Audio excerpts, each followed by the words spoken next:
Hi my YouTube family, welcome back to my YouTube channels. Okay, I'm gonna read something for you. Trial by fire. Have you been tried by fire? Go through trial by fire. Okay, well, please listen what happened to Alex. There was a young man whom I will call Alex. He had come out of a very troubled youth, drugs, violence, even sometimes in jail. But then, through the kindness of a local church member whom Alex has stolen from, Alex learned about God and gave his heart to Jesus. Though he still has his problems and struggled, and through elements of his past still lingered, Alex was a new person in Jesus. He loved God and sought to express that love by obeying his commandments. One point, Alex felt impressed that he should be a minister. So Alex said he should be a minister, feel impressed to be a minister. Everything pointed to it. He was answering God's call, no doubt about it. At college, things went well at first. Then one thing after another went average, and his life began coming apart. His source of money started to dry up. A close friend turned against him, making accusations about him that were false, but that damaged his reputations. Next, he kept getting sick. No one knew what it was, but it impacted his studies to the point where he was afraid that he was going to have to drop out of school completely. On top of it all, he was fighting fierce temptation with drugs, which were real, which were readily available in the local community. At one point, he even felt in that area. Alex couldn't understand why all this was happening, especially because he was sure that the Lord had led him to this school to begin with. Was Alex wrong about that? If so, was his whole experience with God a huge mistake? Even the most basic element of his faith were coming under doubt. Imagine that amid this crisis, Alex comes to you and asks for advice. What would you say?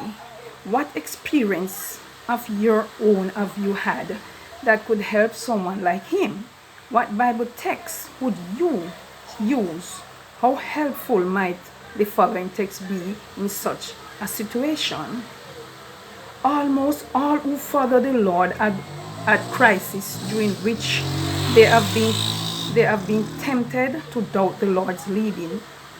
The important thing in such situation is to cling to the promises,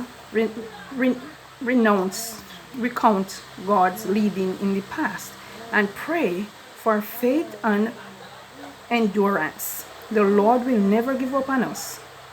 The question for us is, how do we not succumb to temptation or to give up on him?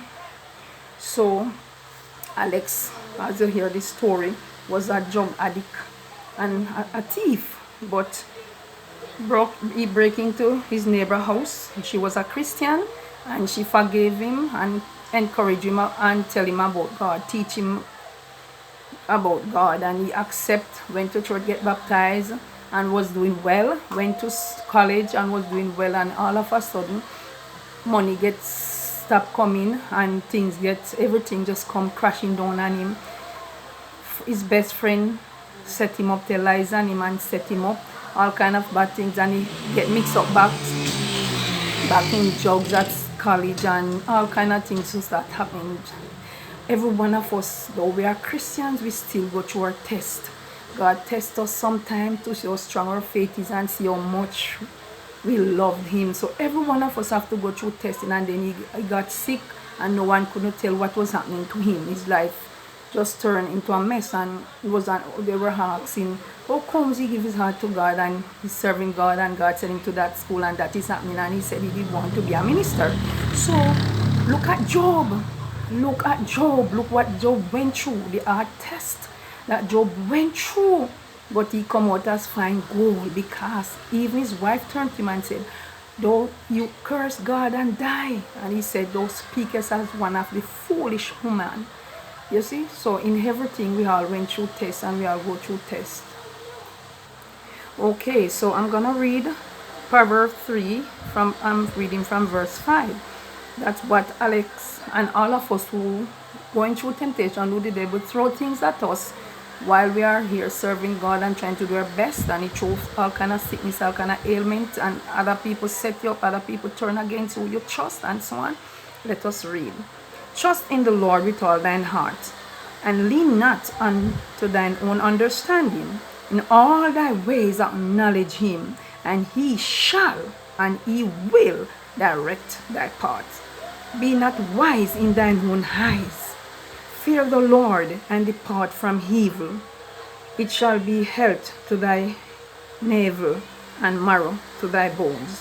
Honor the Lord with thy substance, and with the first fruit of thine increase. So shall thy barns be filled with plenty, and thy presses shall burst out with new wine. My son, despise not the chastening of the Lord, neither be weary of his correction. For whom the Lord loveth, he corrected, even as a father the son in whom he delighted. Happy is the man that findeth wisdom, and the man that getteth understanding. For the merchandise of it is better than the merchandise of silver, and the gain thereof than fine gold. Amen. So I read from Proverbs 3, verse 5 to 14. So what Solomon is saying, that we should trust in the Lord with all our heart, and we must not lean on our own understanding. In all our ways we must acknowledge God, and he shall direct our way.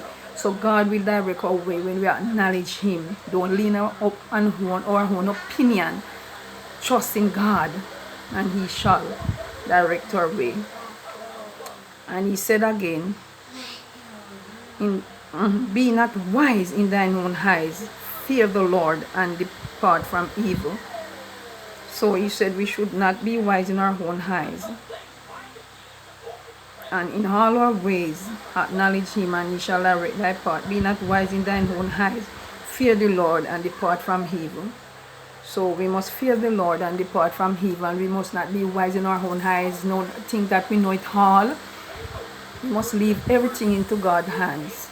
Many prophets, many leaders, many apostles went through a lot, who served God in spirit and in truth and with their whole heart, but they still went through their testing, right? Look what happened to Job. Even Maggot hit him while he was still alive.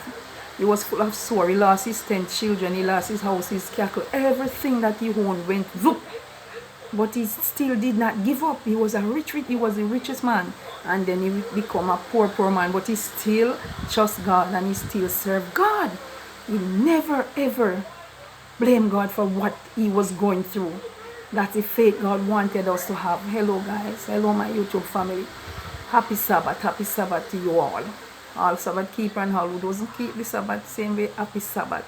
And I wish for you a safe and peaceful weekend. And remember, those around you, your neighbors, even your enemies, if they are hungry and need something, feed them. That's what God said we should do.